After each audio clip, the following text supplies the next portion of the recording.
Yeah. Yes. So, yeah. You know, it was supposed to be real quick to the music, but I don't have it. The music. Well, yeah. So. Quick is quick. Quick is. Yeah, we could sing the music. Yes. Quick. Or we could. Or we could just do this. Yeah. Quick is a relative term. Here we go.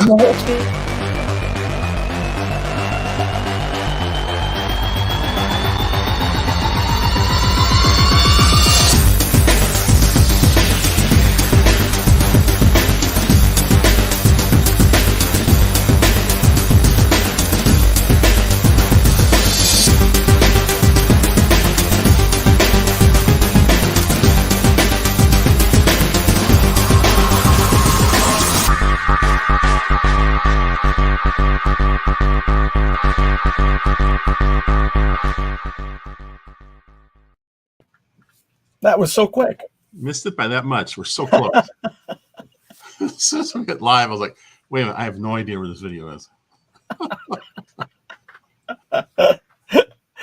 Devil's in the details.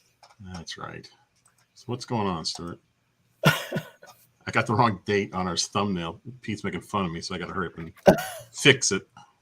So I don't have to listen to that all night. Oh, just I guess the usual living question is when do the porn hitters start dropping in? Oh yeah, our new buddies. Yeah. Mm. You never know. It's always a surprise to those guys. Pete, what are you talking about? Fixing it won't help. I've done it before. Does it? It updated last time I tried it. Oh, we'll see.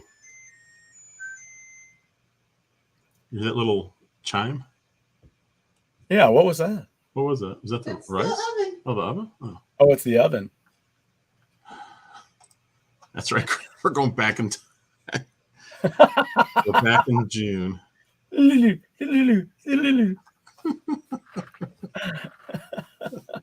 look what I've got. There's a fly in the house. Oh, you got one. Look at that. That thing looks. Is that a Titleist? So you push this, turn the light on. Yes. You can electrocute him. Boom. And then you got to hold the button down, right? Yeah.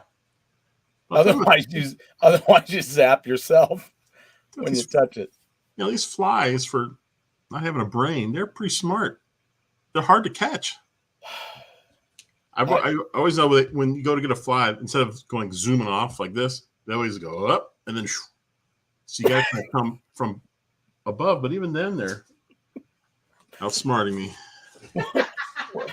What kind of Air Force flies do you have? I don't know, but they really make it pop when they hit. Oh man! I hit a fly the other day. I hit him and he fell. Sometimes they get stuck and just keep getting electrocuted. But I hit him, he fell, and he spun around like as fast as possible on his back, like a top. After you zapped him? Yeah. Well, makes me wonder what we would do if we got zapped like that. Oh, Pete's got some friendly advice. Maybe we could. We'll do that on another show. I would have. We'll test it out on each other. You just have your wife taser you real quick. Yeah. Do you remember when the newscaster Larry Connors here in town? He got tased. He was doing a video on it. It was great. He had his shirt off. He's acting like a tough guy. He's got like a bat in his hand. He says, "Come at me, bro!" And the guy shoots him. And he's like, "Ah!" And he hits the ground. He's rolling around. Really? Don't tase yourself, bro. He squealed. He's like, "Ah!" Papa Pete, some friendly advice: don't pee on that. Oh man. Electrified rack. Yeah, Yeah. It would probably travel around and up, wouldn't it? Yeah. Ugh. Currents love pea trails. That would be a rough one. That would be not, especially getting hit there. You know, you don't want to get shocked there. Be like, yeah, I don't know. I think I would probably end up on the floor spinning around like a bad fly. It was barely on the screen. The Go Game Aquarium was taking over. I was just about ready to say something about that. He's slowly pushing me right off the show. Before you know it, it's just going to be the talking Go to a Game glass cube. Forget you, Jeff.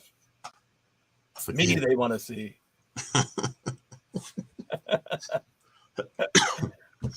It's like the Twilight Zone. You'll just start fading, maybe. That's what'll happen. Like in Back to the Future. Yeah. They start everything starts to fade a little bit. Don't whiz on the electric fence. By Blammo. Kurt, what's going on? Oh. So tonight we're going to be talking about the N64, right? Yeah, we can just talk about it briefly. Just because this month, what came out? Pokemon Puzzle League came out, which actually is a really good puzzle game. So there are, let's see, how many games are there for that? 1, 2, 3, 4, 13, 14, 15, 16. There's 17 Nintendo 64 games out. Wow.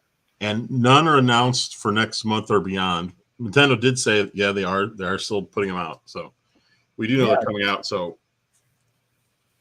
besides the obvious Wave Race, because that's number 1 on my list, I'll tell you. Yep. What do you want to see on there? Diddy Kong. Oh, yeah, Diddy Kong. That'd be nice. I would like to see am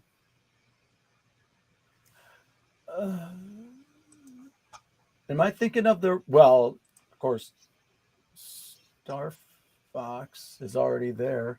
Yeah. I'm thinking Hydro Thunder, right? The boat race game that was on there, wasn't it? Is that already there? No, I think that was on 64, right? Yeah, that's what I was thinking. I was trying to remember. I was, when it gets to those longer boxes, I was like, wait a minute, is that a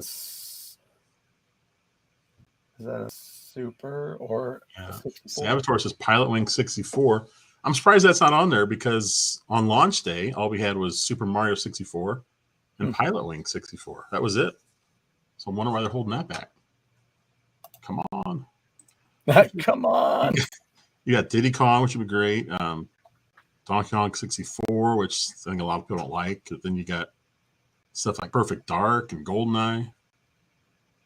Whole Mario Party series, Excite Bike 64. That would be cool. Snowboard Kids, I remember that one. I want to look at 1080, another snowboard game. Am I looking at Fighter's Destiny? Yes. Yeah. There's a Fighter's Destiny and a Fighter's Destiny 2. I don't know if I'm the only person that likes it, but I really like that game. Yeah, I like it. I've got it up there. Oh, if you played it, it's really cool. It's a fighting game, but it scores like a wrestling match where you get so many points for a takedown and certain moves. Yeah. There's no health bar. And at that point, that's the only game I've ever seen like that. And I still don't remember playing a fighter with a point system like that. That would be cool. That'd be kind of that'd be kind of a game that not many people have probably played. So that'd be kind of cool to have on there. Yeah. Especially with online. You play it online then. Yeah, that would be great. That would be great. Now, they do have Sin and Punishment on there, which is a Japanese game. So I guess it's possible. That they could do some other Japanese games. Absolutely. The first game I ever imported was King of Pro Baseball for Nintendo 64. King of Pro Baseball. Oh, I love that. Ichiro's on that. He was in the roster on one of the teams. And it was cool. Every time he came up to the plate Japanese baseball, and it wasn't until I went back and played it years later. Yeah. And whenever he came to the plate, the entire crowd would go, Ichiro, Ichiro. It was awesome. He was the only guy that had his own chant in the game. Oh, Pete, the Bomberman 64. Oh yeah. Very cool. How would a mini 64 so it would fly off the shelves? People would be going crazy over it. Yeah, I would think so. I would think so. I want to, you know what? I'm going to step over here for a second. Yeah, GoldenEye and Perfect Dark. Rare has a ton of games for the 64. Of course, they're owned by Microsoft now, but Banjo Kazooie is on there. And Yeah.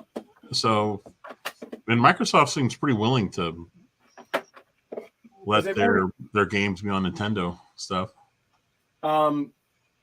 I guess, I don't have a ton of 64 games.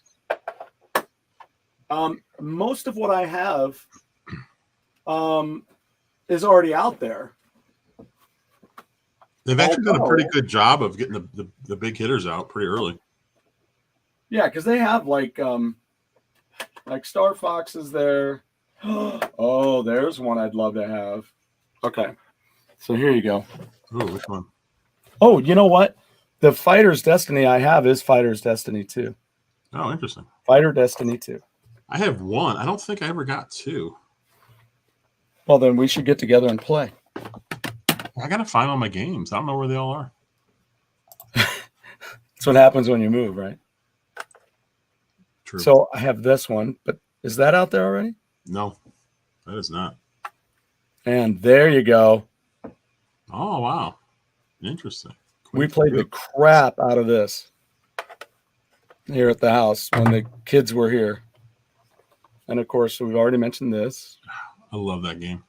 Yeah, wow, that's such a great one. I played that way more than Mario Kart 64. Yeah, oh, totally. Yeah. What a terrible logo. I don't get it at all. I don't think that was the first logo. That looks completely different.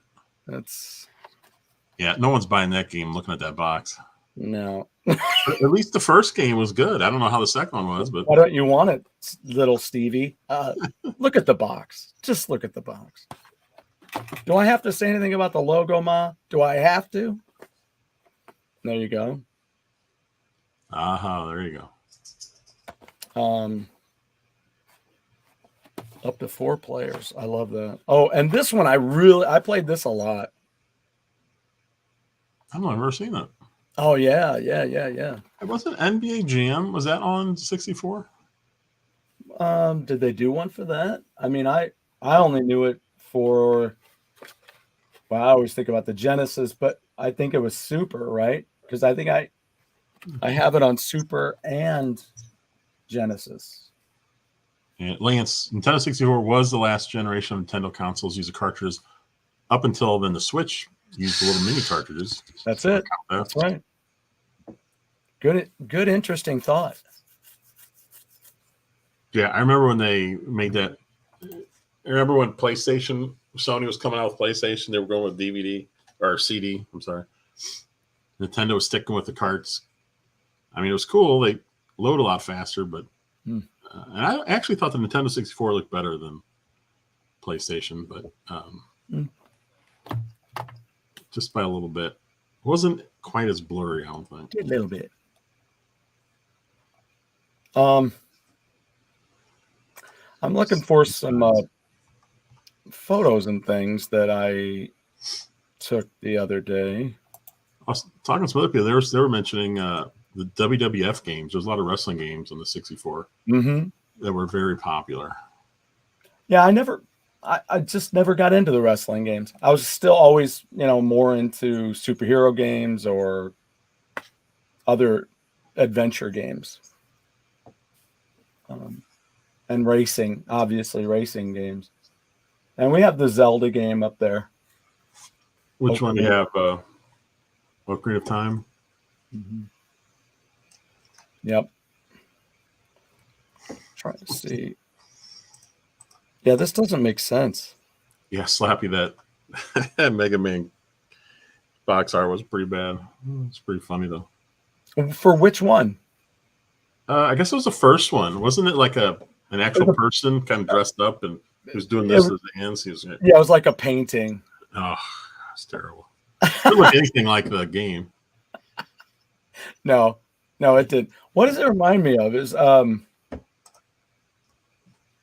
there is something that's some other piece of artwork for something it reminds me of. But yeah, that's true. Yeah, I had nothing to. It wasn't like any of the other stuff that came along after.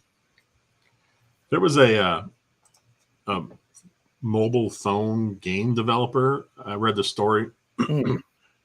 He was quitting the business. He couldn't take it anymore because his games weren't selling.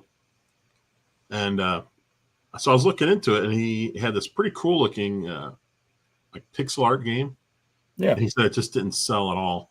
And so I went into the Google Play shop and I looked, and his icon for it was like it wasn't pixelated. It was more of like a realistic little drawing.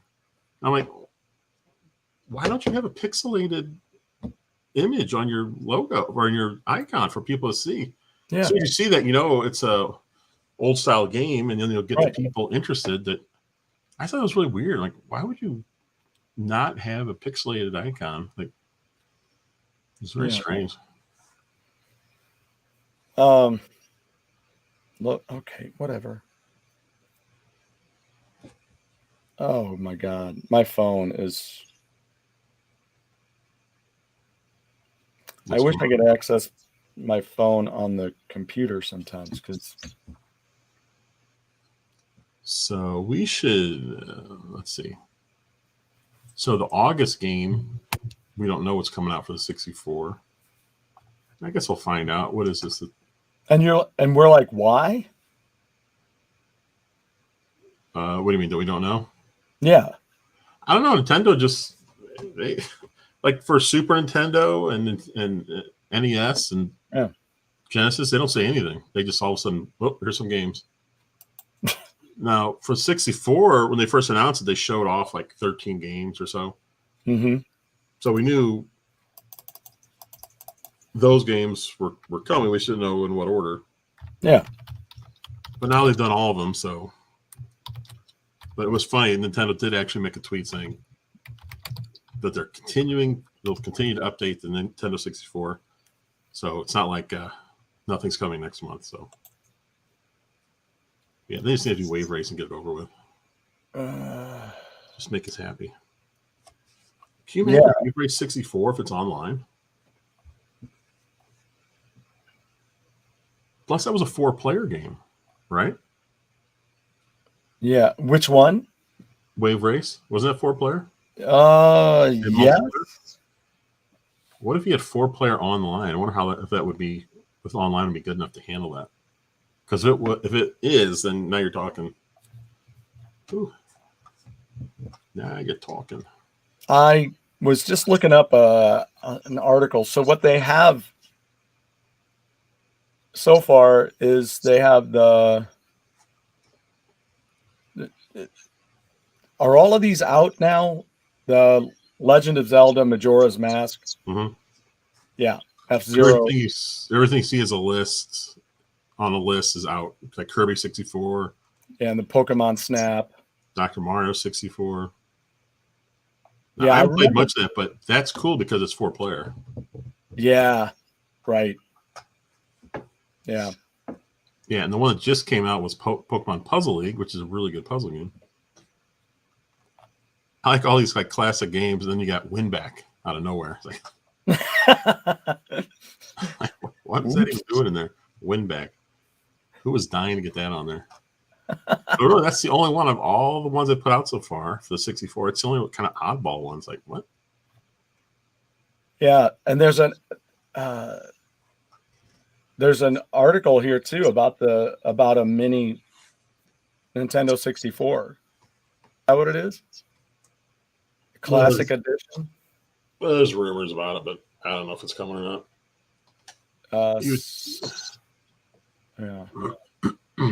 I mean, yeah, because that's an old article. I see that it's old. I mean, you look at the 17. I think it was 17 games that are out right now,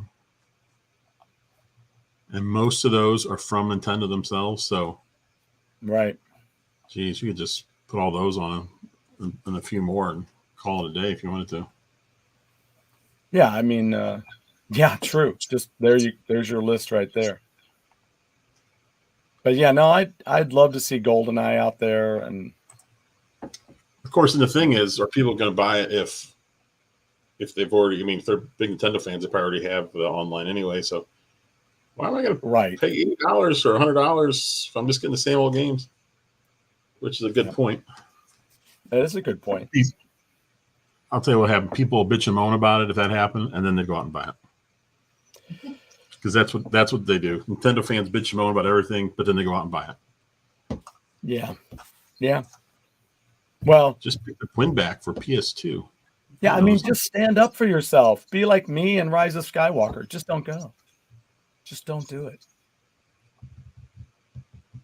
See? And that's I'm gonna work hard to stick with that too. What I said last week, remember about Marvel movies, as long as they're owned by Disney, I'm done. Dunzo. I am done. Oh, yeah, The Canadian version of the Rise of Skywalker. Pete. That's going to be a long time coming because it just depends on when Pete. Didn't Pete give you a one with French? Wasn't it from Canada? Like a French Canadian version? Yeah. Did it have French on it? Oh. I can't stand to look at it. So That might be a game changer right there.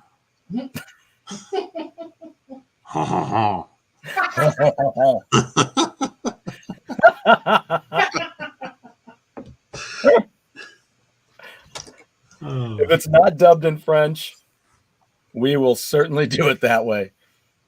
It might be more enjoyable if I just don't know what they're saying. Pizza's out now. It's called Sorry, but it's the Rise of Skywalker, eh? Hey, Eh? hey. Eh? What's it about? A boot? It's about shit.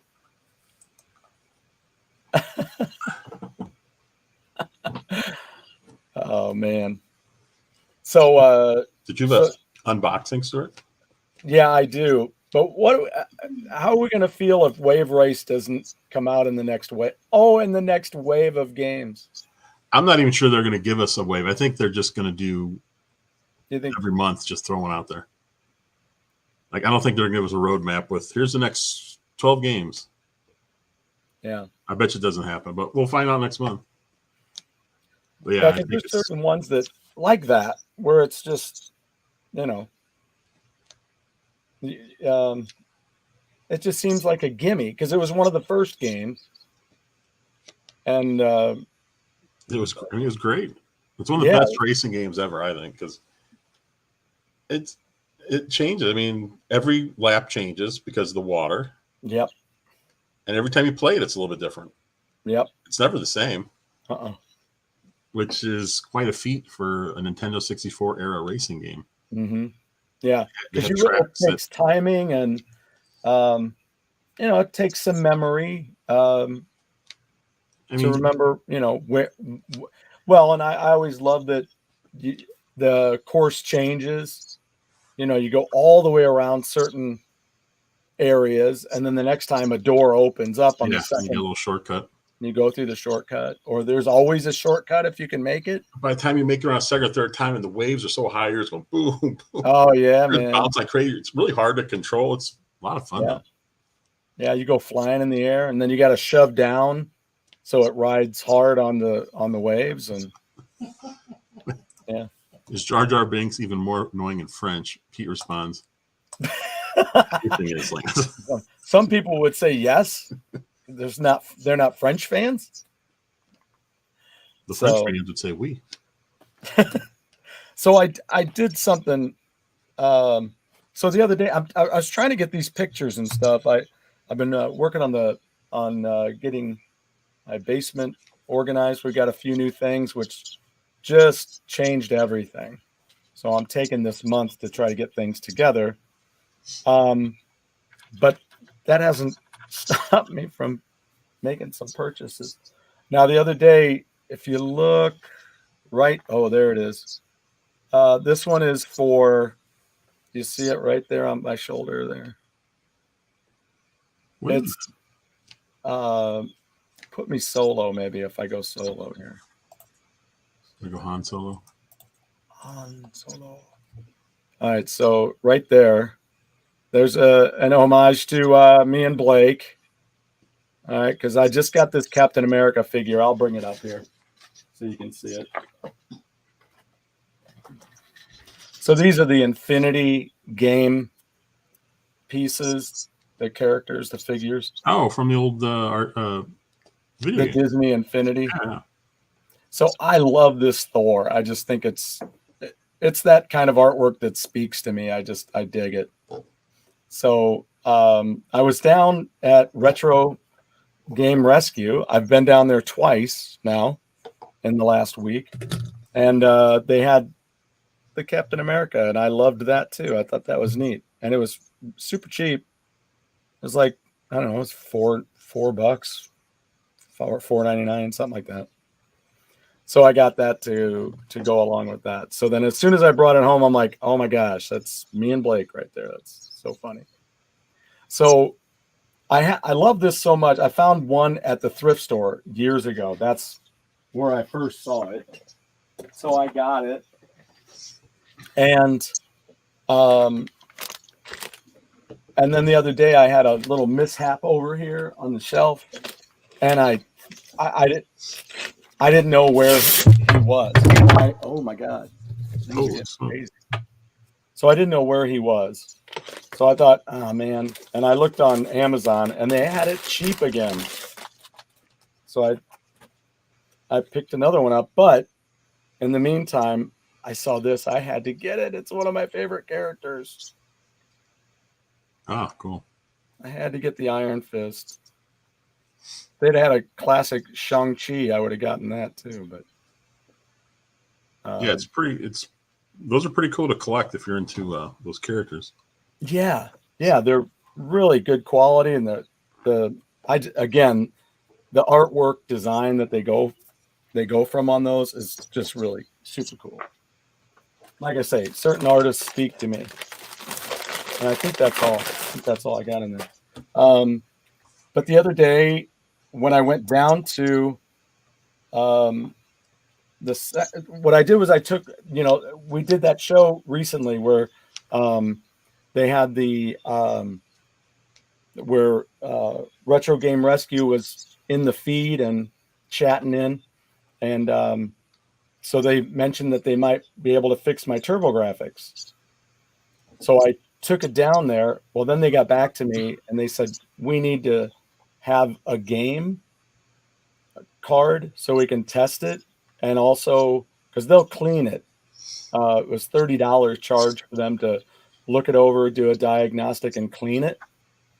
And so I paid that right away. And then they got a hold of me and they said, we need a game and we need a CD so we can check the CD unit.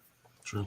So they're doing that now. So I had to go back with that, but I was glad that they got a hold of me because I didn't give them I almost took a CD down, but it's a big retro thing, right?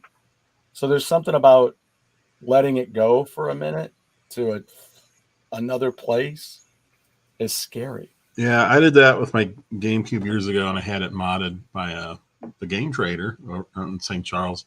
Yeah. Years ago. And it felt weird. It was like, he could just not give it back, and what am I going to do?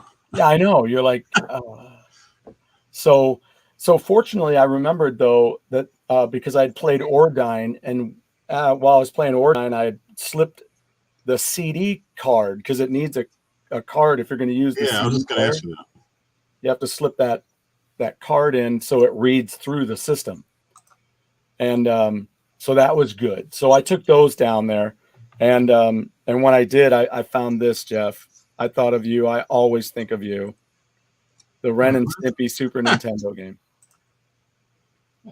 I didn't even know it existed.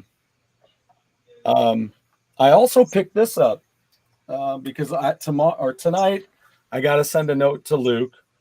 But I did find this for the GameCube. Oh. Yeah, I've got that one too. Yeah. So $22. I was like, that's not bad. No, that's pretty good. So I picked that up, and I thought so I picked up the Captain America and those two games is what I picked up. And then you were talking about the other place, Bodocks, which is South Broadway. That's where you're like, I didn't even know if I wanted to get out of the car.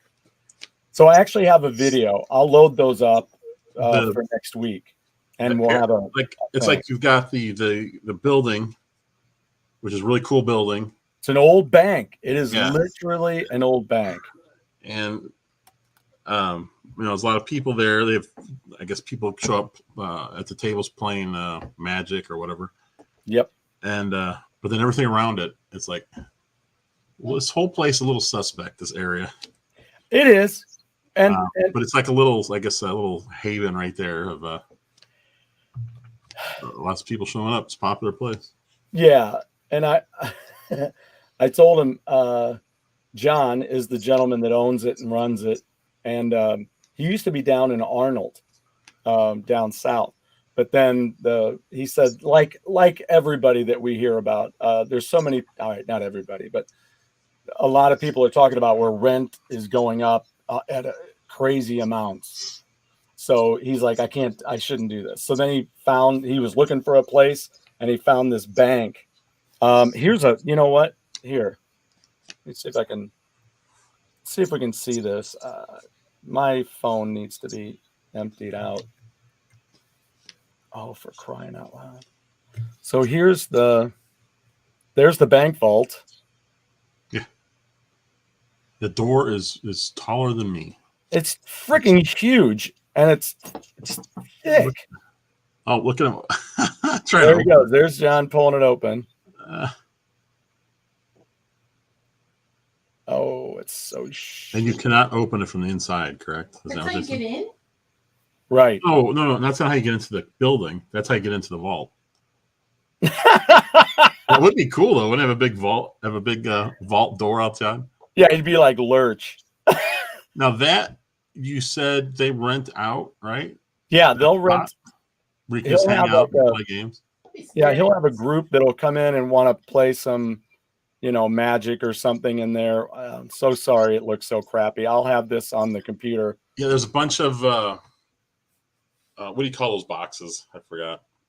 Oh, like the security boxes? Yeah, there's a bunch of those in there. Yeah. It really is a neat place. It was so crazy. But the cool thing is, why can't I say the correct term for that? Safety deposit box. Safety deposit box. Yeah. So yeah, he'll rent it out. He's like, it's like $3 a head. He'll have a group that they want to go in and play, and they'll rent the room out. It's a nice place to go. Then he's got another room that's in the back and up a few stairs. Not many, just a few stairs. It's up. And it's like where their back offices were in the bank. That's the beauty of this thing. It's like you just think about a bank with all of its back offices, and you're like, well, yeah, you got all that space where you can do stuff. And he'll rent that room out for like $20 for the day. Yeah, I bet you the rent's pretty reasonable for that area until they start fixing it up. Then I'll have to again. And just like Jeff said, this building was made. It was built in 1905. And then it was added on to. There's some new brick, which is on the face where you enter the building. But yeah, everything's around the side.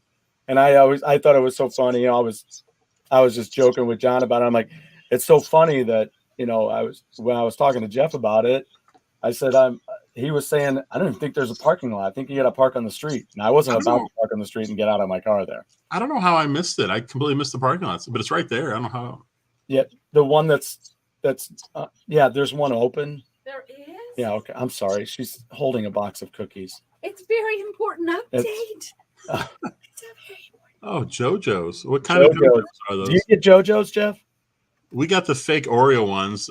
Celia didn't like them, but I liked them and Nathan liked them. She didn't like the chocolate ones? The Oreo ones, yeah. Did she accidentally get the gluten-free ones? Oh, that's a good question. I doubt it because I liked it. I wouldn't like it.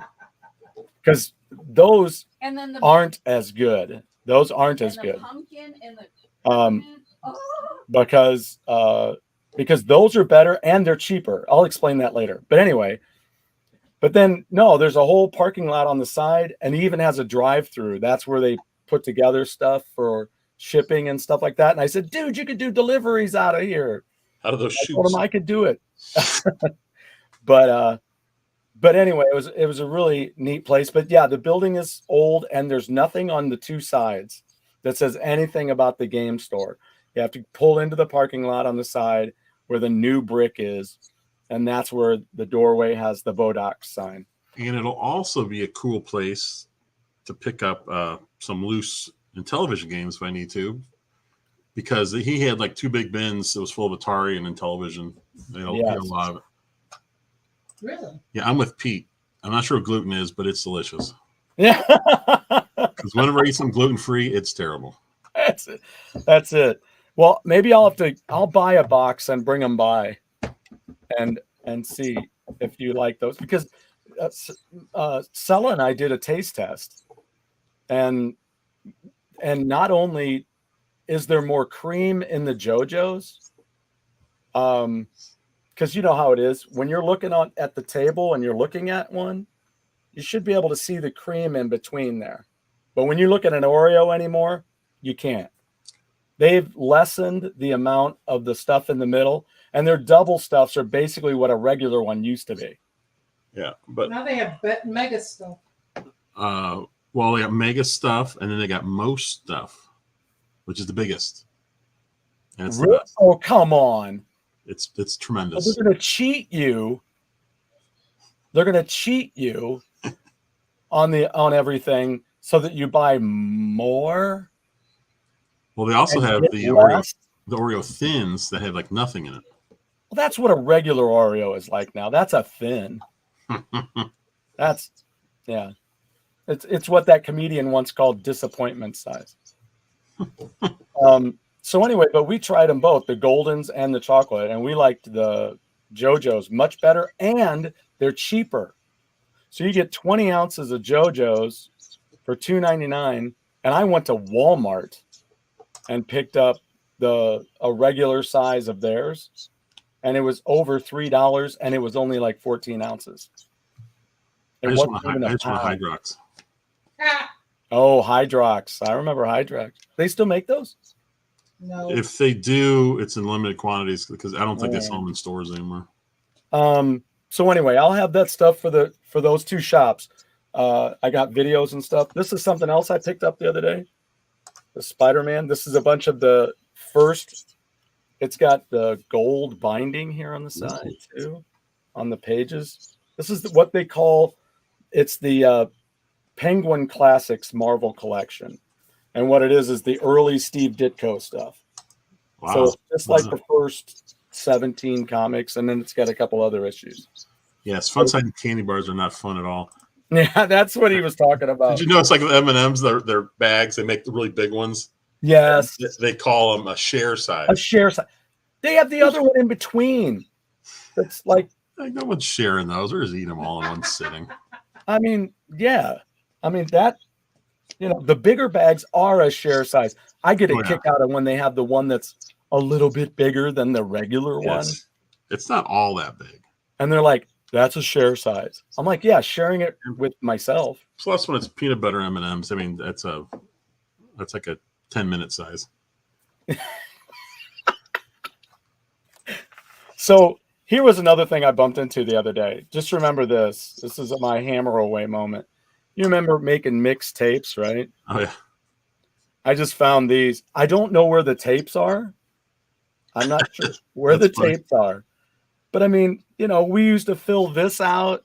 What was on side A? What was on side B? You know what? This is more important than the tape, because if you wanted to, you can just go back now and set a little album up on your phone and just add those. And that's what I did. I took these so I could get rid of them.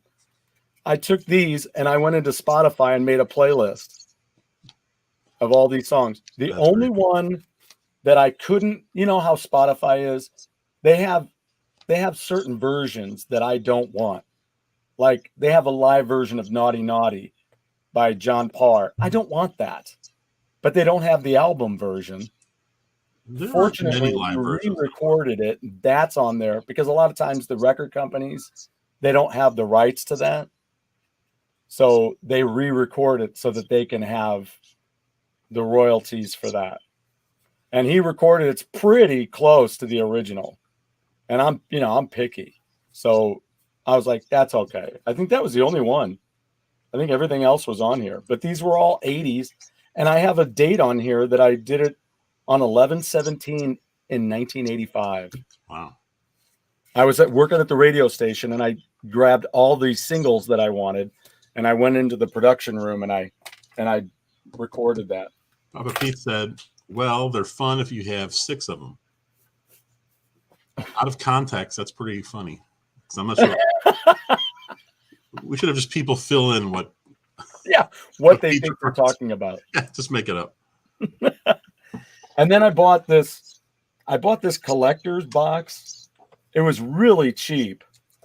So I bought it. It's an X-Men, one of these mystery box from the Marvel Collector Corps. So they had it on Amazon.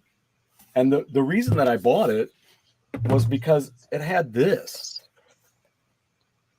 One of my favorite X-Men characters has always been Angel. And so he came in the box, as well as this kind of freaky, cool looking Phoenix. Oh, very neat. And you get a little notepad, Xavier School for Gifted Youngsters. And look at that. It's a Wolverine pen. I think that might have to go to my son for his birthday when we visit. And these are Beast socks. They go around your toes. They're the toe socks. I don't know if my mangled toes will go in there. JD So popped anyway, in to say hi. that was a neat box. I had to get that. And happy And look birthday what to else JD. Look what else I found.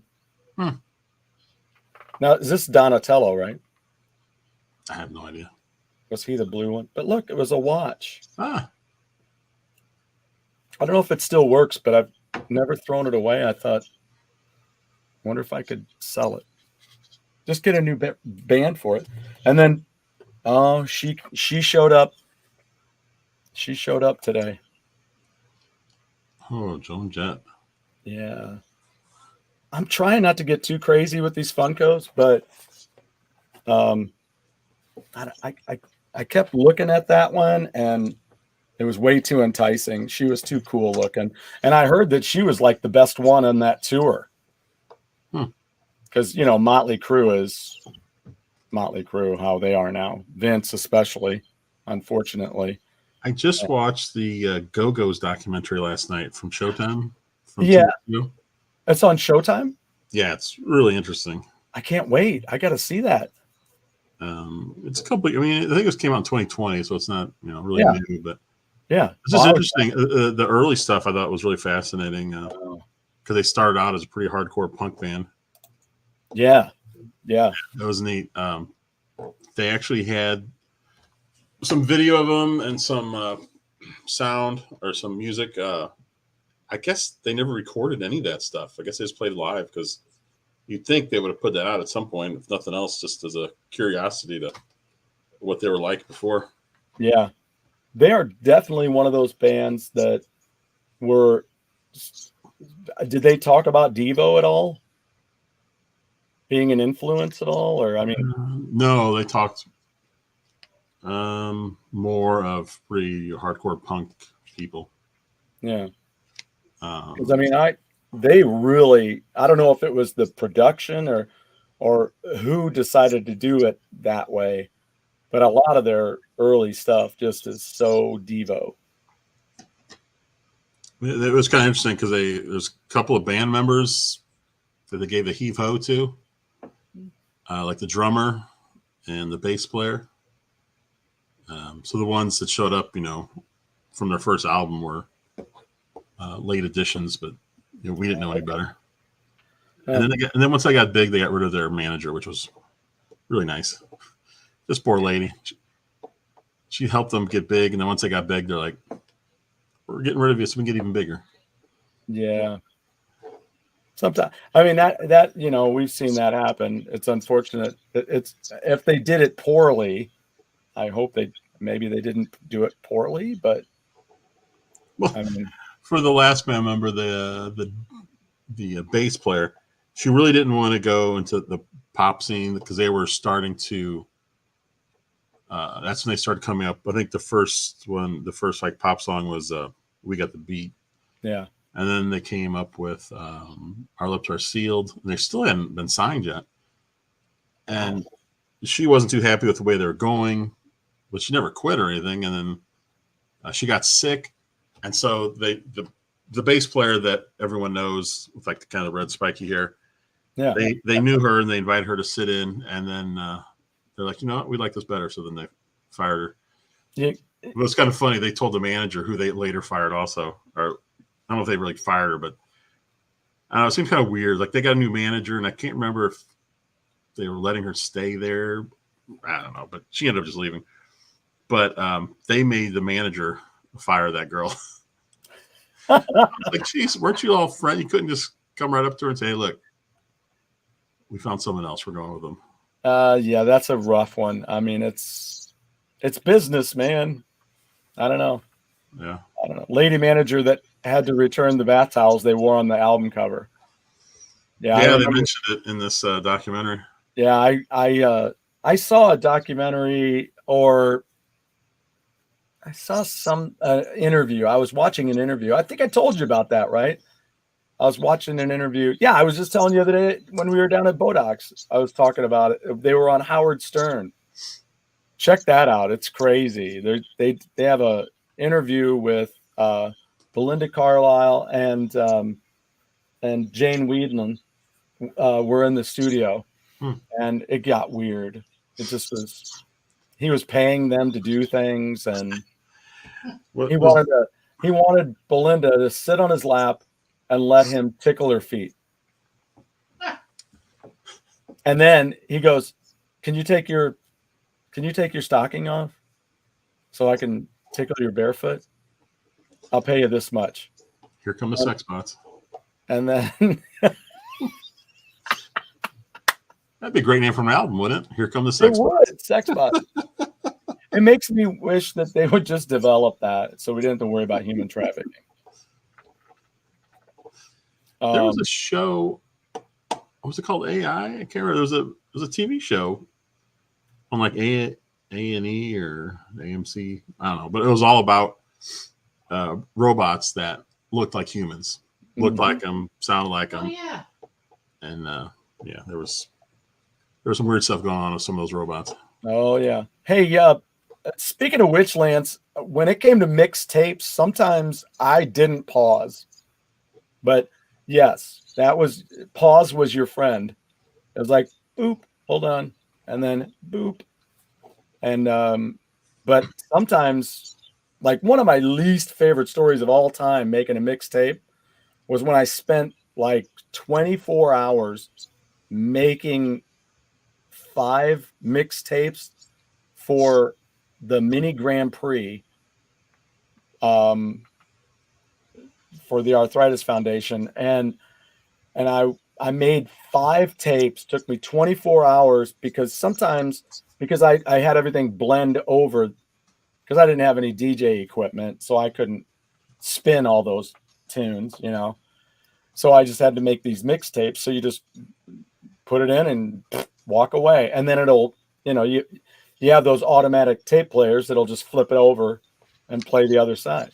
So you have over an hour and a half worth of music. So I made all these. I spent all this time and I put one on, and I started it with Kiss Live Star Spangled Banner from Kiss Alive 3. And this guy, I think he worked the 50s boot of he DJ'd the car show or something up the hill. And he's like, is this all acid rock? I'm like, Kiss isn't acid rock. Acid rock. Why don't you get your ass and head separated. And think about it. Kiss is not acid rock. It's the Star Spangled Banner, for crying out loud. You know what's weird about these mixtapes I'm about? Hmm. There are times, even today, you're talking 30 years later, Yeah. where I'll hear a song, and then I think of what's coming next because it was on some mixtape that I made back when I was in college, and it's like the kind of one follows the other. I can still remember them. It's just kind of funny. Yeah. Absolutely. Infinite. Remember the first time Infinite was on in our chat and he put a name up. I didn't say his name because I had no clue how to say it. Is it Les Enfants? What is it? I don't. Yeah, the worst part about that situation was that the guy changed the music, then stopped my tape. Spent 24 frickin' hours making those tapes and no pauses. That's why it took so long, because you may get 30 minutes into a tape and then a bleed in doesn't work right, or you hit the wrong button and stop the song instead of starting the other one. And then you're like, ugh. And you rewind and start over again. And the guy shut it off. Ugh. It's a good thing I'm not a mass murderer. He wouldn't be around anymore. Well, documentary on Chicago should be interesting because how many band members have there been? Well, there's at least 6. They've gone through a few, haven't they? It's a really good show, though. It's amazing. That's one of those, Yeah, he was. Well, he was just. Yeah, he was just a kooky dude. But oops, I'm sorry, dude. I'm sorry. Go wherever you are. Yeah, I have. Go Game Aquarium. I have room for some mixed tapes. Yeah. Of course you do. Not sure what I would do with a mixtape. I don't even have a tape player. I wonder what shelf they would use to store I them. know I got room in my trash can for the Go Game Aquarium. Ah, snap! That's a big trash can. Yeah, just smash it. Yeah, I actually I've got a whole thing of tapes back there. I remember you'd get all fired up on an artist and you'd, put together the best of on 2 sides. And I don't know much about Chicago, but I do know I like the original singer. Well, that's what's really interesting is most times people think of like Peter Cetera as the lead singer. And he did a lot of the songs. Yeah, he was the lead singer, what, in the mid-'80s? What's that? He was the lead singer like in the mid-'80s or so, wasn't he? Well, early. too. Yeah. He did. I just really liked the first guy. I thought he had a great voice. Yeah, he's really amazing and really strong and passionate. But the documentary is pretty long. Like the Eagles, singers. That was a really long one too. So, yeah, I saw them years ago on stage, and I took some really crappy pictures. I wish they would have been better. What was the original singer's name? I always forget. Did he kill himself? Yeah. Yeah. Well, he was the one that was doing. It was Russian roulette, I thought. Infinite. I once bought an album called Boston thinking it was Chicago at a secondhand store. You should have ended with in a secondhand store in Kansas. Then you got 3 bands right there. Terry Allen Caff. Terry Allen Caff? Yeah. How do you spell it last name? Let me see if I can. Oh, there it is. Yeah, it was an accidental gunshot, Salvatore says. Yeah, that's Oh wait, did they have a second guy die? I'm trying to remember. So that's what I mean. I've never like the one horn player is from Hazelwood. Oh really? Yeah. Mm-hmm. Mm-hmm. Yeah. But Chicago was just like a big band. I never bought their records. I love their hits. Yeah, I don't know anything about them. I just know their hits, and I know I liked the early version better than the later version. Although, JD was mentioned he likes the song "Stay the Night," and I like the song. And it still pops into my head every so often, which is just bizarre. I don't know why the song pops in my head. One of my all-time favorite tunes of theirs is from the Dangerous days, from the late 70s. And I think the album came out in 79. Could have been 78.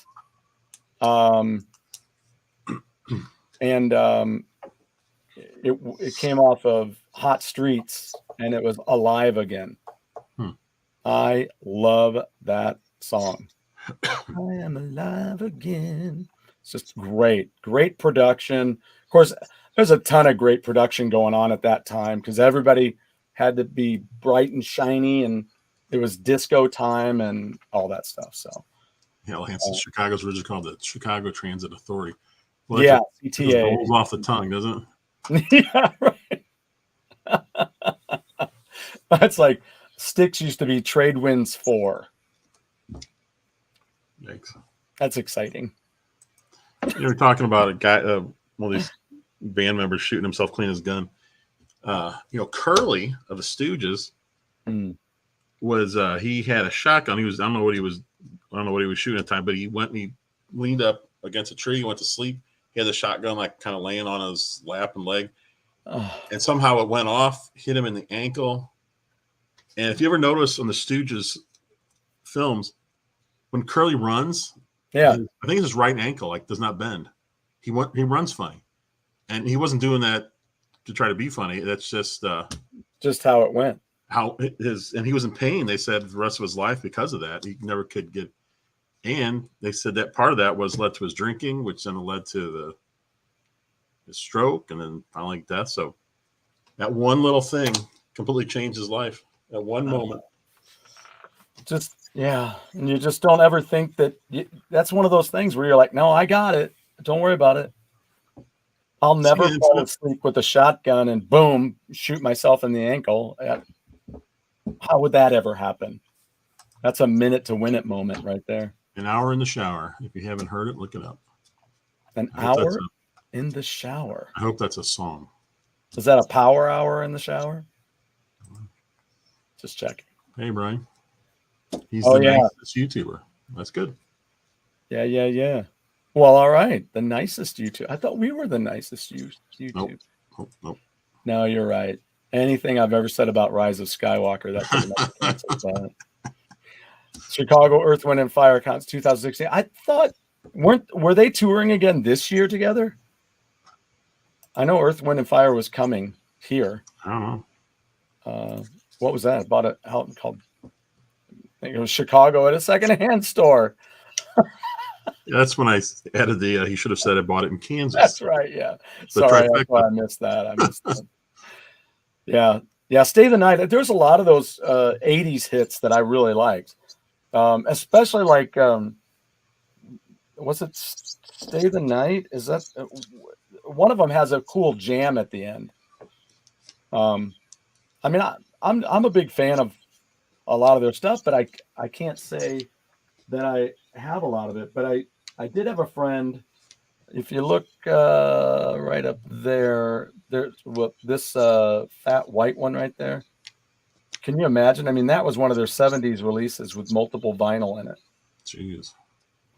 So a lot of the songs that they had that were big hits were a lot longer than because they were one of the original prog rock bands. They were a prog rock band when they started back when basically, back in the late 60s, which is when Journey kind of got started.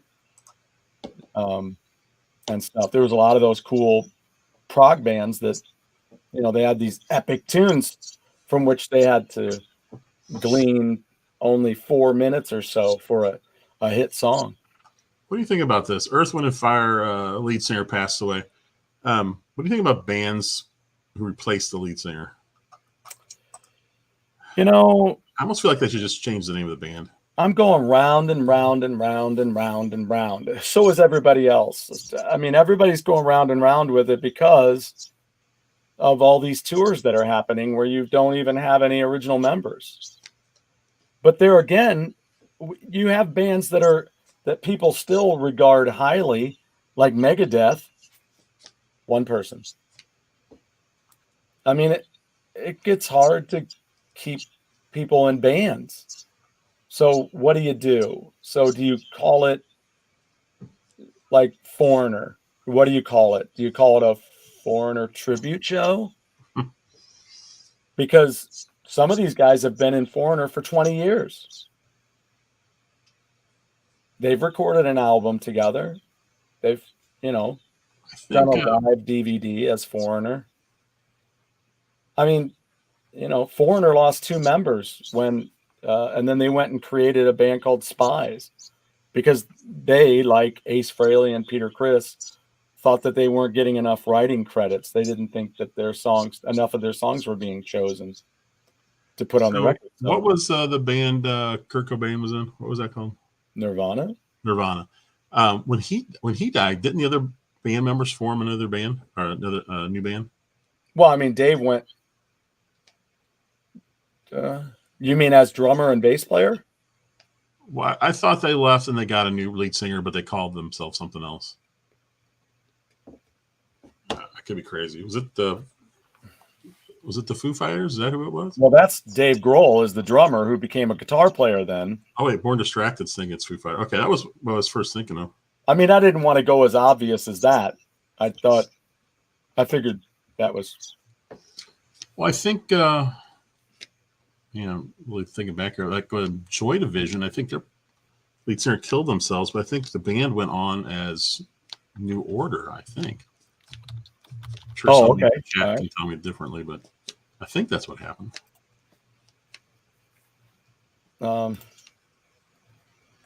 I want to look up some old Chicago songs to stick on my phone here. Oh, absolutely. Yeah. I mean, one of my all-time favorites of theirs, if anybody else wants to chime in on this, what's a favorite 70s time frame? Is Stashnet here tonight? I have not seen her. Okay. Well, I hope she hasn't posted. I need to message her. I was thinking about messaging her. So yeah, pop in with some of your favorites. One of my there you go. Pete's mentioning. I actually think that's right. As in I never know music, but that seems correct. Joy Division to New Order. Didn't Boston use 2 new lead singers at the same time? Yeah, one guy died. And then they got Fran Cosmo, who actually was in a band, if you haven't ever heard them. And this is okay, let's talk about something else that's Rise of Skywalker-ish. Something that pisses me off. There was a band called Orion the Hunter. If you haven't heard that, go out on Spotify. You can find it on YouTube, whatever you want. But Orion the Hunter. So You Ran was their AOR hit. Came out in 84, I do believe, because there was lots of cool stuff coming out in 84. Huey Lewis had new stuff. Russ Ballard had a song called Voices. Rush had Early Distant Warning came out. Grace Under Pressure, which had Early Distant Warning. HSAS, Hagar, Schoen, Aronson, and Shreve came out that year. So did Whitesnake's Slide It In came out that year. Just tons of stuff in 1984. So many great songs. Anyway, Orion the Hunter, So You Ran was their popular tune off that record. So that had Fran Cosmo in it, and that was some of the members of Boston going and doing something else. And then Barry Goodrow did a really good solo record too. You can check it out there too. So anyway, the Rise of Skywalker moment was Keishi had a younger DJ she's on the mornings, and they were going through Keishi classics, like, should we keep it or drop it? And she goes, oh yeah, she heard that one, and she goes, oh, I don't like that. Yeah, drop that. I'm like, shut up. Shut your yapper. Don't do that. First of all, Keishi, you don't do that. You don't take Keishi classics and then go, do we play it or not play it? That's why they're Keishi classics. Because you played them.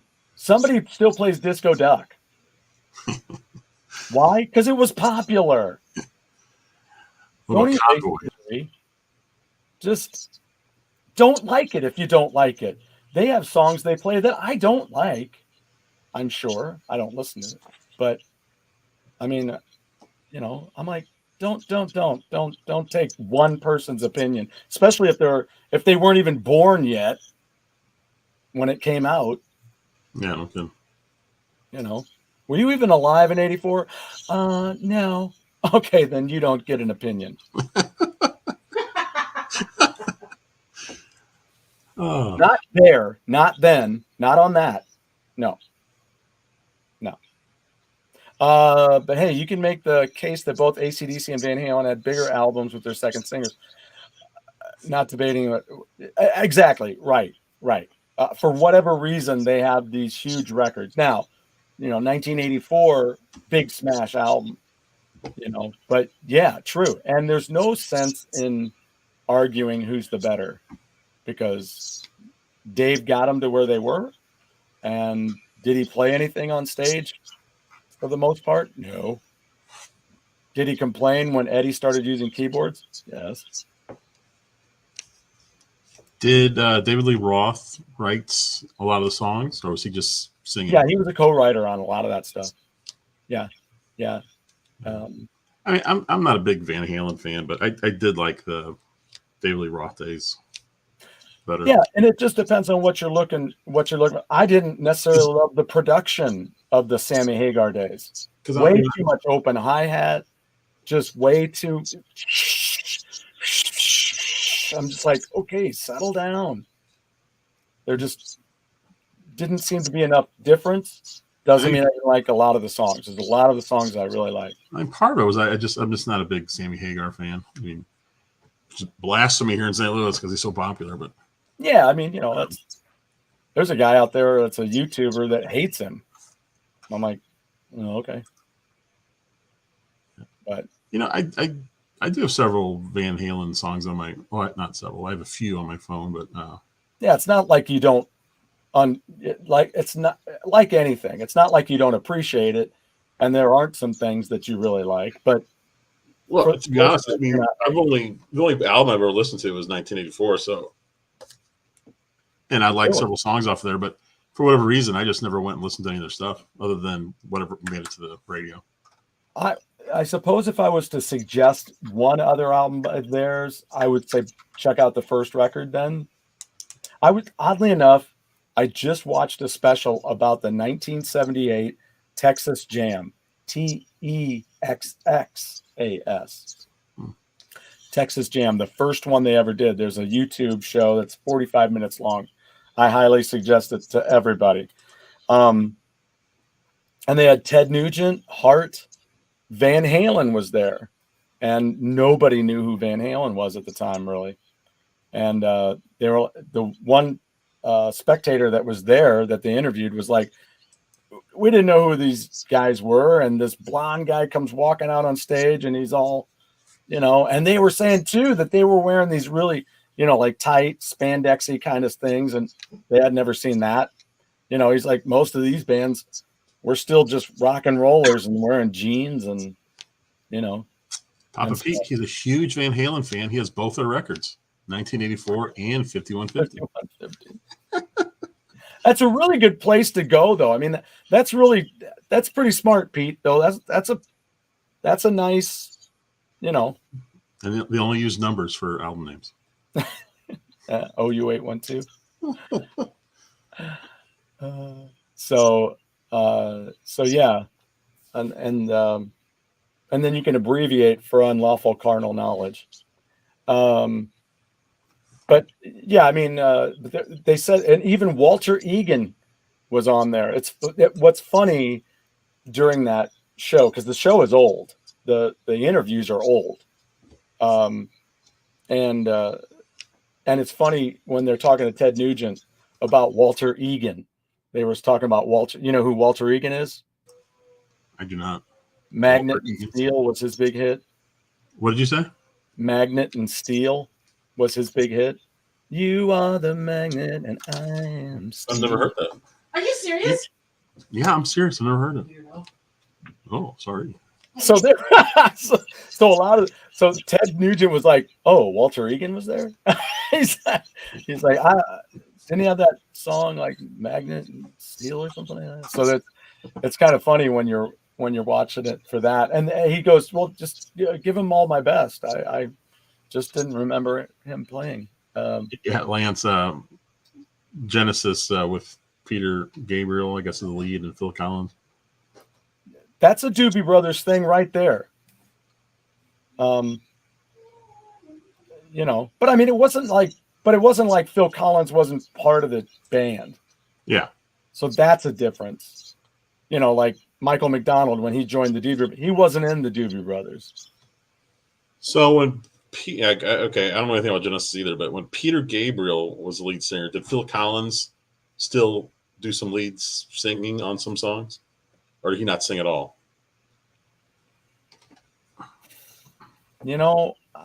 I'm hard pressed on that one because, again, that's one of those bands that I didn't get into in the beginning because they didn't play them in my area.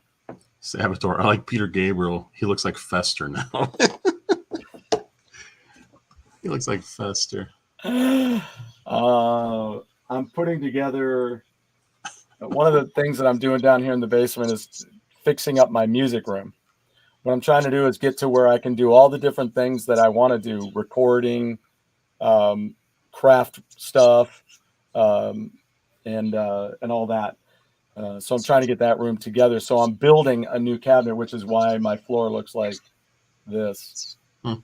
All my music DVDs. So I had to separate everything.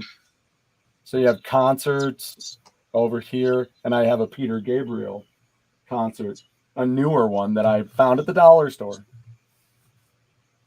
Does he look like Fester?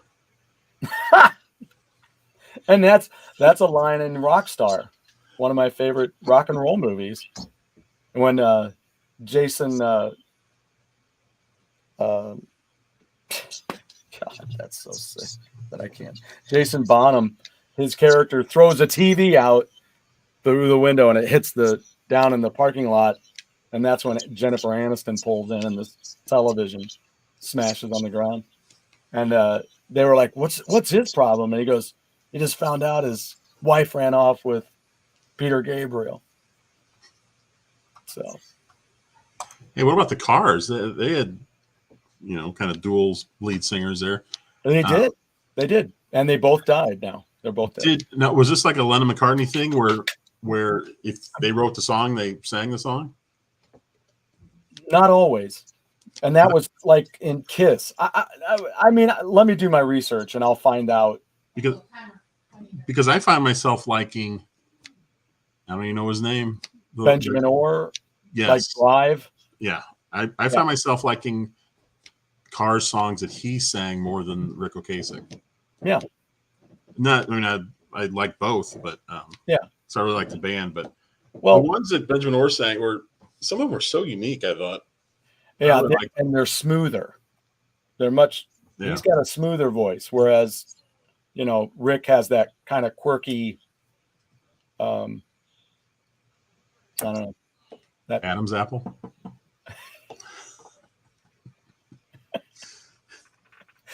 It's all about the Adam's apple. It's like, remember when that buzzard was kind of chasing him around, that little baby buzzard. And he grabbed him by like the two hairs on his head and he pulled him up and he took his Adam's apple and went, yo, yo, yo, yo, yo, yo.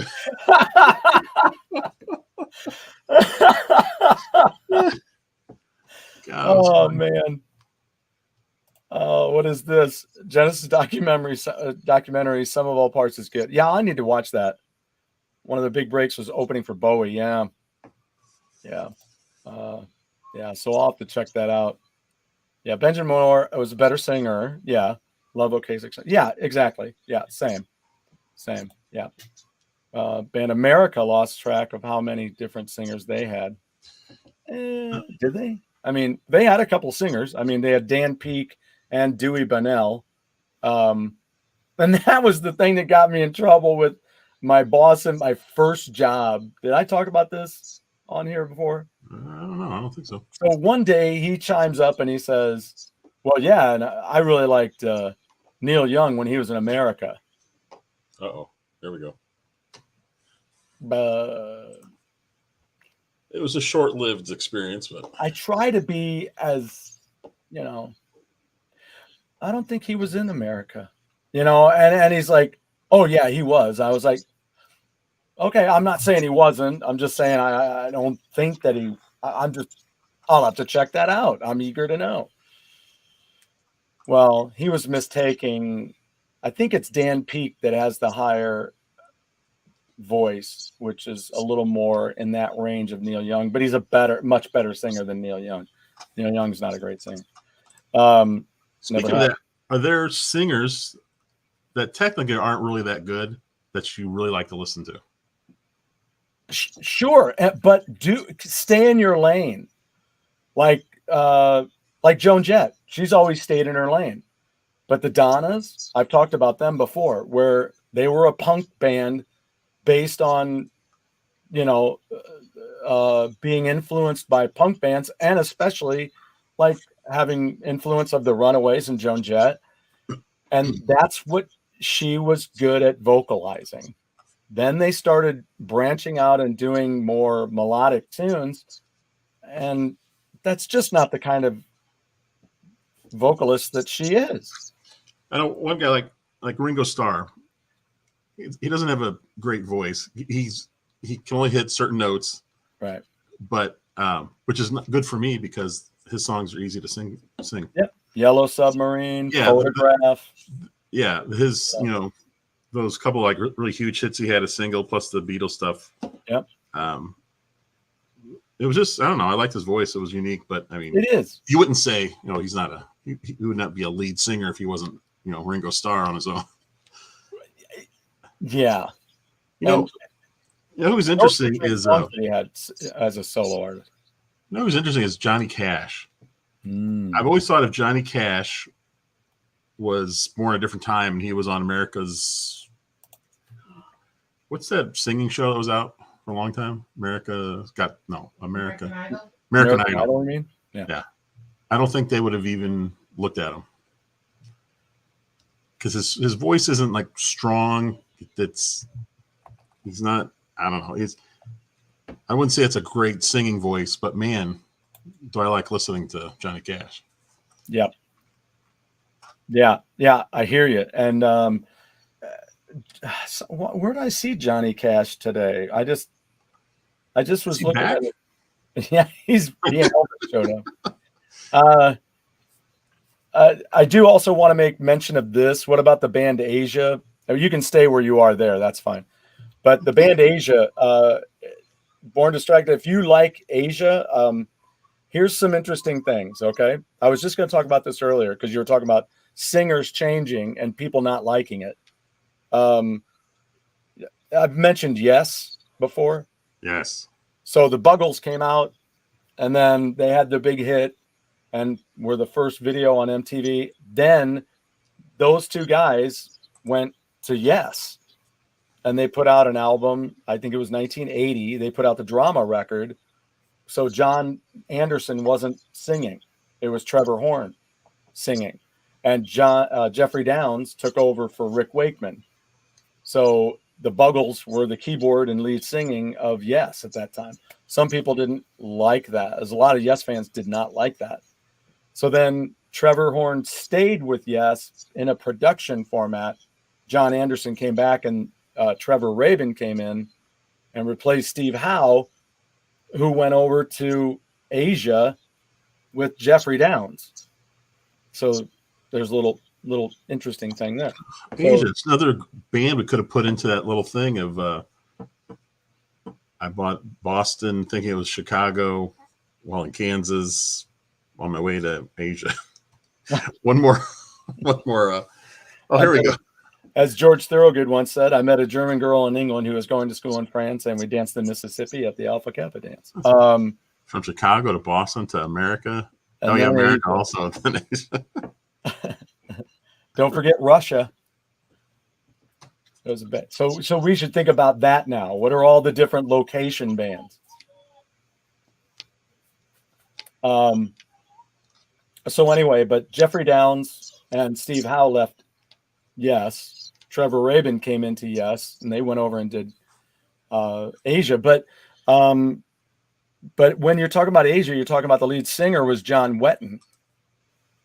So do yourself a favor and find out all the things that John Wetton has done over the years. They actually got the original band back together, and Greg Lake actually sat in for John Wetton on one of the tours for Asia. And then John passed away, and now Greg Lake has passed away too. But saw Asia with Downs. Carl Palmer. Oh, they did. Oh man, that's awesome. That's awesome. I liked the drama record. If anybody else hasn't heard it yet, 1980. I mean, it's an old record. But it's also those Yes albums and the Asia albums are the reasons that I'm boycotting the new Avatar movie. So there's a new one coming out. Yeah, they're doing a second one. Of course, he was always going to do that. That's why Robert Rodriguez. How old is that movie? It's like 10 years, 15 years? At least. Yeah, at least. Wow. Might take us time on that one, huh? Yeah.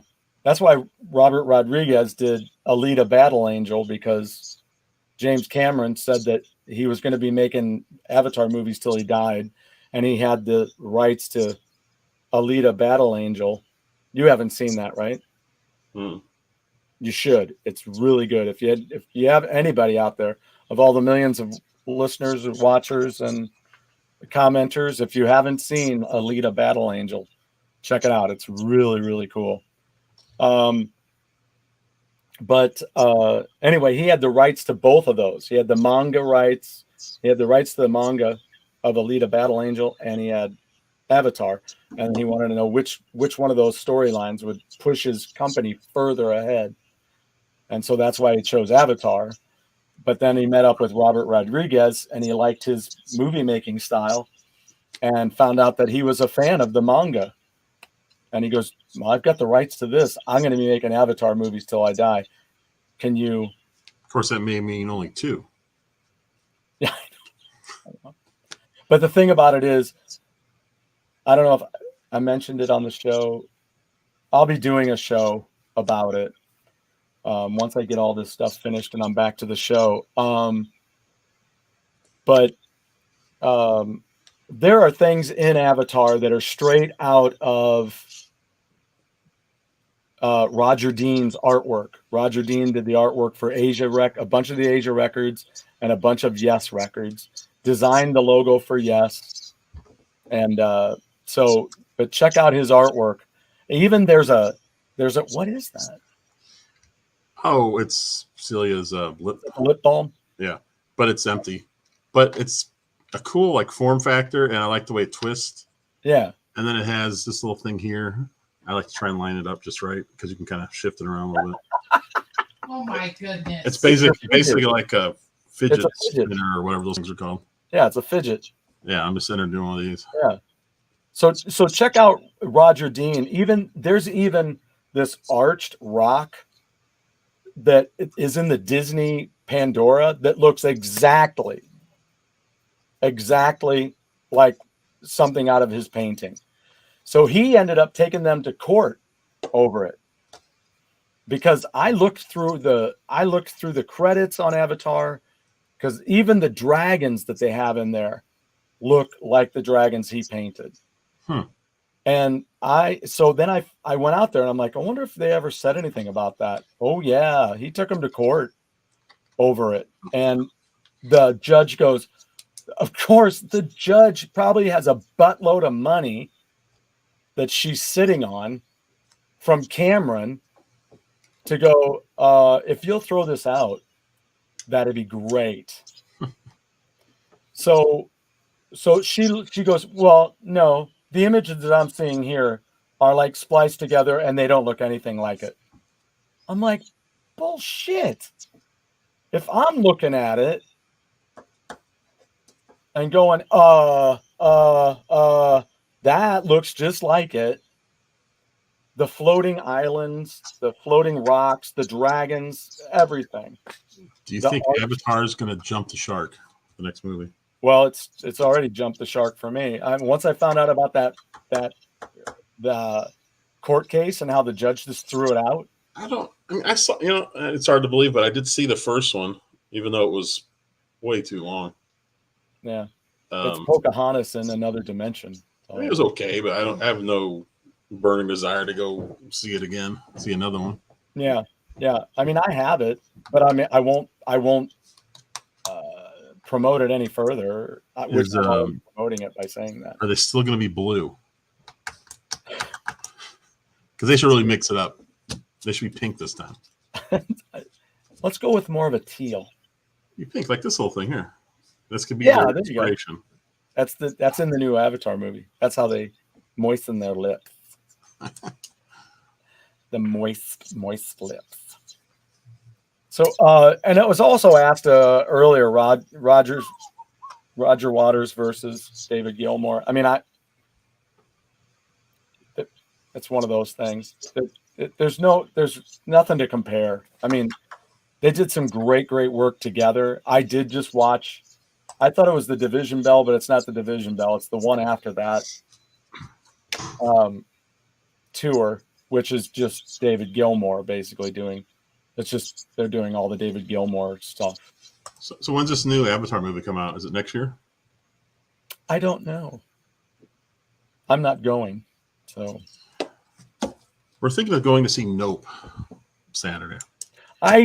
Christine said the preview for that looked pretty cool. It did, and of course, it's got aliens, so I'm right there. Mm-hmm. So, are you a big fan of Signs? Wait, the guy who made M. Night Shyamalan, Signs? I'm not sure if I watched the whole thing. I watched part of it. I remember seeing that one guy with a tinfoil cap on his head. Yeah. I didn't care for that because you're okay. That's one of Christine's all-time favorites. She will.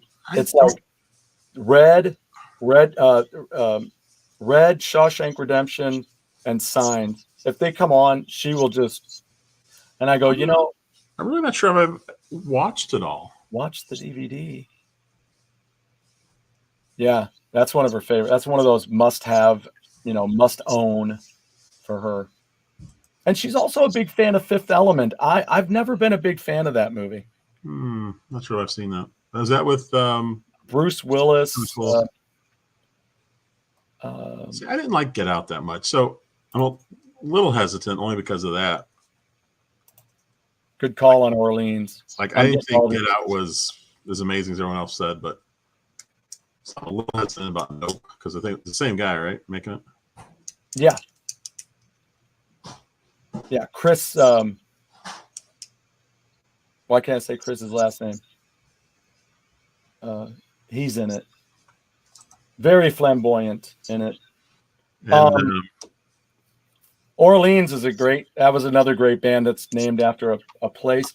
Yes, there was a band called Russia. It was back when they were doing, all the hair bands were doing the the no drugs, no drinking. Yeah, right.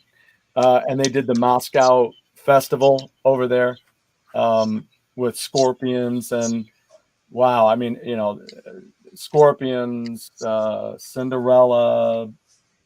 There was Bon Jovi. All those bands were over there. Bon Jovi. Ozzy. I even have the CD back there. But yeah, Russia was a hair metal band. And there's actually another band called Russia. I think, Jeff, I turned you on. Maybe I turned you on to their record. Maybe not. It's I don't remember ever hearing the band. A newer band. But yeah. Signed Shawshank and Reds. Reds as in no red as in Bruce Willis. I don't know that movie. Red. Let's see. Yeah, there. Oh wait, what was this? Seriously contemplating on listening to that Vinnie Vincent dude. Yeah, do it. I love that first record. I love both of them. I like both of those records.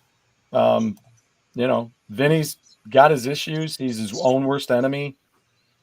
And over the years, but doggone, man, those albums are good. I did not really dig the one with Mark Slaughter, which is the second one. He wanted Mark Slaughter in the first place, but he ended up getting John Fleischman and John. Yeah.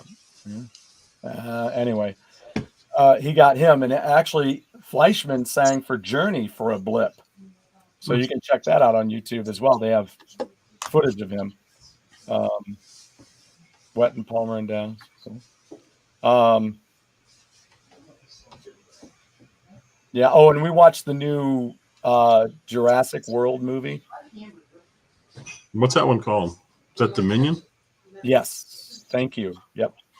That's it. Now, was it all better right. than the first one? Now, it has to be better than the second one. I would say no. Not better than the second one? Are you? No, wait a minute. Are you talking Jurassic World? Just World. Yeah. Just Yeah, it was better than the second one. Yeah. okay, I was gonna say because that was terrible. Yeah, but it wasn't. I would watch any of the first three over any. I'd watch Parks over World. Any day. That's not terrible. I mean, Jurassic Park. I love all three of those movies, but for God's sakes, it's so old. You can't come up with a great Jurassic Park movie today. Jeff, I don't. It's so irritating. I don't know. I'm very confused. I'm just very confused. Why these filmmakers put together these adventure things and then do just stupid stuff? How do you? It's just and as if it doesn't distract the viewer, or all right, a certain faction of viewers. I don't know how to say it anymore. Because some people just don't care. There is a huge faction that just don't care. Oh, that's right. The old actors are in this, right? Yeah. Yeah. And even they're just like, I mean, they have scenes where you're like, oh my God, could we be done with this? Could we have never done this scene? I can't think. Oh, Goldblum. Directors don't get tight either. Goldblum's in it, right? Yeah. He did not recreate that scene where he was laying down without a shirt, did he? The first one, he's like laying, his shirt's open. It's like, what the hell's happening here? Who wants to? Yeah. I don't even think the women were like, oh yeah, yeah, Goldblum.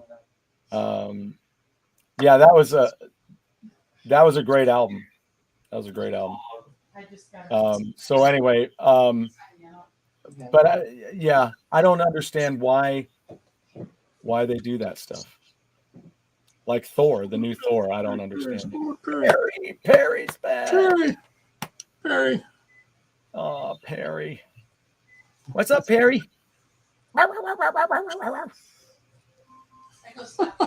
She's like, well, what? should we end it here? We're a little over. Yeah. Get out with Stellar. Yeah. Nope. Yeah. So my last thing is make sure you go out and check out 3 and 3.2. Okay. If we're talking about Asia and we're talking about Emerson, Lake and Palmer, Emerson, Lake and Powell, got to go out and check out 3. To the Power of 3 was the first album in 1988. And now the subsequent 3.2s that Robert Barry has finished up and done. The first of which had Keith Emerson stuff on it. Mm-hmm. And now the latest one is Third Impression. They're both very good as well. So check out 3. If you're into that other stuff, got to check out 3. And then if you want to hear some of the best stuff that was recorded with Cozy Powell, 1984 Whitesnake. Check out that. And then also check out Rainbow Rising and Long Live Rock and Roll by Rainbow. 2 great records with Cozy Powell on drums.